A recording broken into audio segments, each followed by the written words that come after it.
I needed an accurate way to determine the capacity of my 5-year-old electric bike battery. Let me tell you about the technique that I discovered.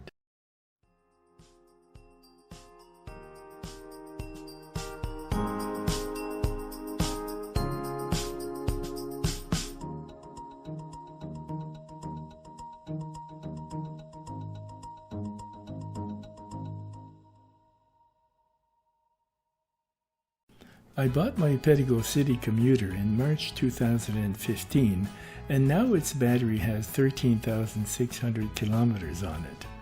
I usually recharge the battery long before it's discharged.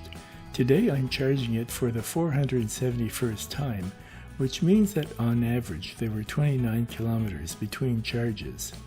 I always charge the battery to 100% or full charge, which is what the Pedego company recommends. I have two brothers-in-law who are electric engineers, and they were both of the opinion that the best way to determine the capacity of a lithium battery is to do a natural road test to see how much range it's capable of, because capacity and range are directly related to one another. When the bike was new, I once rode 101 kilometers using assistance level 2 out of 5 before running out of power. Last year, I repeated the same trip, riding at assistance level 2, with the purpose of determining the range of my Pedego at 4 years of age. The problem was that there was no way of knowing how much energy I was contributing relative to what the motor was putting out. So that method couldn't give me a reliable and repeatable estimate of the range, so I couldn't depend on that to estimate the remaining capacity of my old battery. By searching YouTube, I happened to see a video by Blue Monkey Bicycles on exactly that subject. Hey, what's up? This is Mikey at Blue Monkey Bicycles with another personally tested range test report for the Pedego 48-volt system. From the 48-volt 10 amp hour battery, we were able to get a real-world tested 24.3 miles of range on full throttle with no pedaling whatsoever. Using the highest level of pedal assist, we tested 32.0 miles of range until the battery finally died.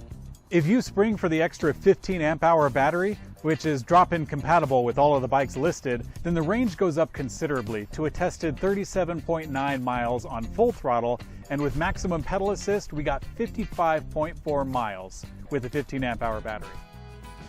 I was so happy because Mike had not only given me the most dependable way to determine the range, but by testing the very same battery as mine, he was able to provide me with a baseline for my battery's capacity when it was new.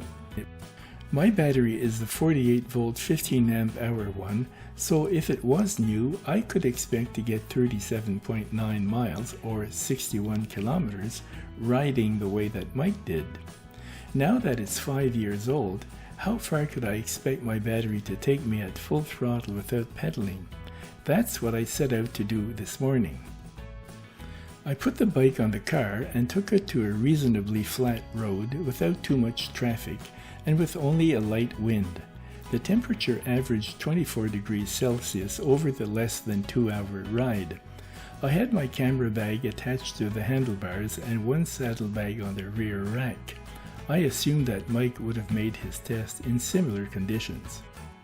I rode at full speed without pedaling at all, riding halfway in each direction to compensate for the slight inclines and the light wind.